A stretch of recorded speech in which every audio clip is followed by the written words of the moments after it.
You know what's consistent? Anytime a black person or even other POCs move into a white neighborhood, the neighborhood is hostile towards them naturally, no matter what neighborhood you move in. All right? If a black person or a POC, but I'm talking about black people, goes to a European country, the Europeans are hostile culturally. Now, I'm talking about every single individual, no, but enough. We talk about 40, 60, 30, 70. That's enough to be an issue.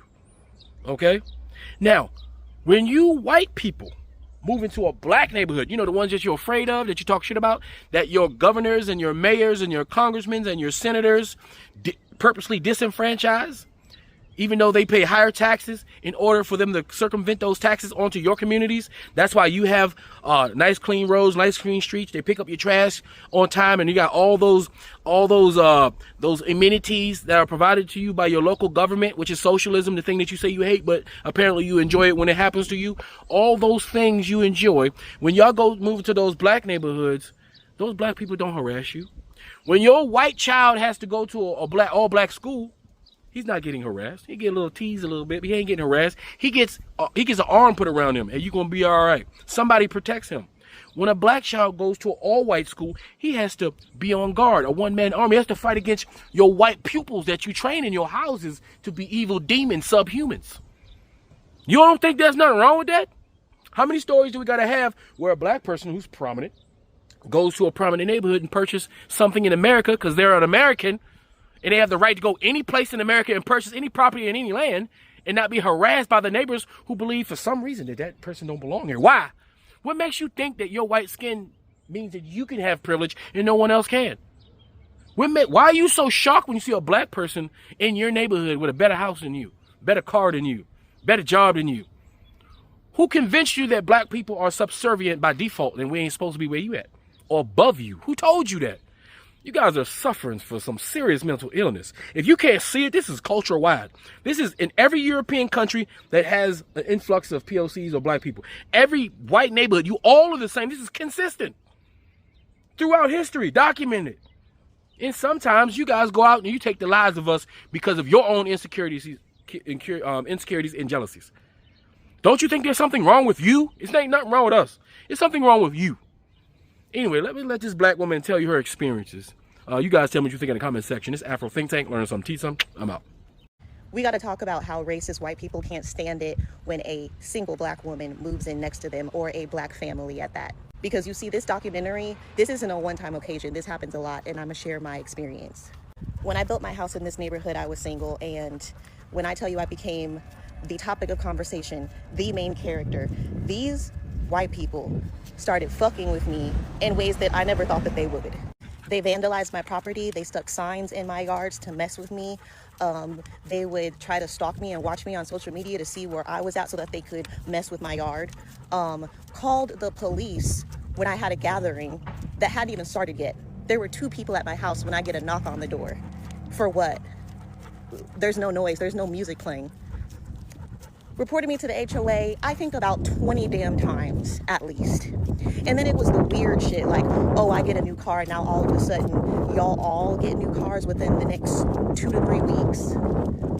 That's not a coincidence. Then the girl next door to me has the audacity to call my mom the B word, to call her out her name out of nowhere. At this point, I've been bullied by these people for years. And we had to call the cops, and they had to set them straight. If you ever talk to her again or say anything to her, you will be arrested. Because that's how much of an obsession they have to mess with me when I have done what to you except be black? I have done what to you except be black and successful? When I tell you, it burns their asses when a single black woman is living in a place that they don't think we should live, is doing the things that we shouldn't be able to do. Because how are you living next to me and you don't have a man in the house? Why are you driving a nicer car than me? Why are you dressing better than me? They cannot stand it. And it becomes dangerous, like this documentary, because all that was racism. Racism and the fact that you can't stand that the person living next to you does not look like you. Now, I know some of y'all gonna come, oh, not all white people are like that. No, I know not all of y'all are like that, but it happens. They really can't. And a lot of y'all were messaging me last night asking me if I need help or support. And I appreciate y'all. But I do want to let y'all know the trash took itself out. So I want to let y'all know very quickly what happened. Long story short, the ringleader on this side of me, her and her husband sold their house. They were my next door neighbors, okay? They're gone. Bye, Felicia. She had a little bestie on the other side of me. They were transpiring every day thinking, how can we fuck with Taylor today? Like literally obsessed with me, viewing my story every day. Not just them, their husbands too, which I find weird. Like, why are your husbands clocking me?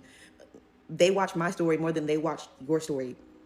Anyways, she's alone now. That was her only friend in this whole damn neighborhood. So she alone and miserable, and I don't ever see her anymore. So bye, Becky. The people across the street from me that were also in on it, she found her husband on Tinder. He was cheating. Did I say that? But no, let's talk about it. Let's talk about the racism that Black and brown people face in the workplace, because it's not just in the nice white neighborhoods. It follows us into work. I'll never forget the time this white woman told me, word for word, you speak so well. You should use that to your advantage. I was 23 years old, first job out of college. My mom told me one day, someone that worked for her said, how did you get that Rolex? Did you win it in a contest? Because you know a Black woman can't possibly own a nice Rolex with diamonds on the bezel, and don't let it have the gold on it too. She must have won it. It's the microaggressions, it's the comments, it's the, oh, you're traveling outside the country? You're going to multiple countries outside of the country? How? You, unfortunately, you just got to keep some stuff to yourself when you're Black and brown. Because the way people will switch up in corporate America when they find out certain things or see the car that you drive. So I saw this comment talking about how Black people are typically stronger and more athletic because we were bred for over 400 years to be workers. And I just want to fucking scream, because what the fuck are you talking about? Black people were not bred to be athletes. We were born that way. What do you mean? My ancestors weren't these slingy, slanky looking people that y'all just brought over to America and then all of a sudden they're all big and bulky and athletic. No, we're born that way. It's in the DNA. In the DNA. We were born athletes. We were born strong. Our strength and athleticism is not a direct result of slavery. And mind you, I've heard multiple people say this, like they literally believe that we're stronger because white people enslaved us. No, what happened was white people went to Africa, saw how big and strong we were, and then felt the need to oppress us.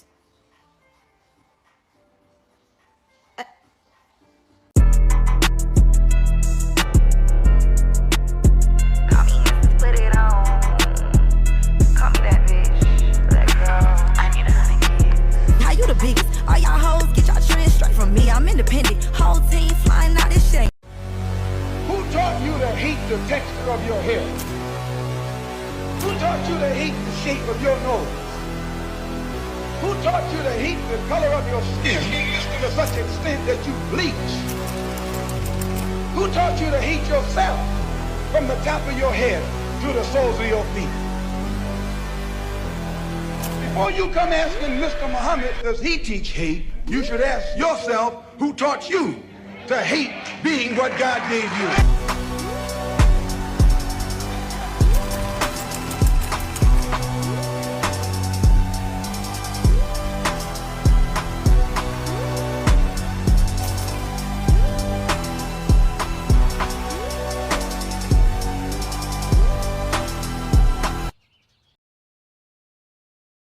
Free Sudan! Boycott diamonds and gold! Free Sudan! Boycott diamonds and gold! We most definitely cannot forget about the people of Sudan. Thanks for watching Afro Think Tank. Don't forget to like, share, and subscribe. And follow me on Substack and Patreon for more content. Remember, it's Pan-Africanism or nothing.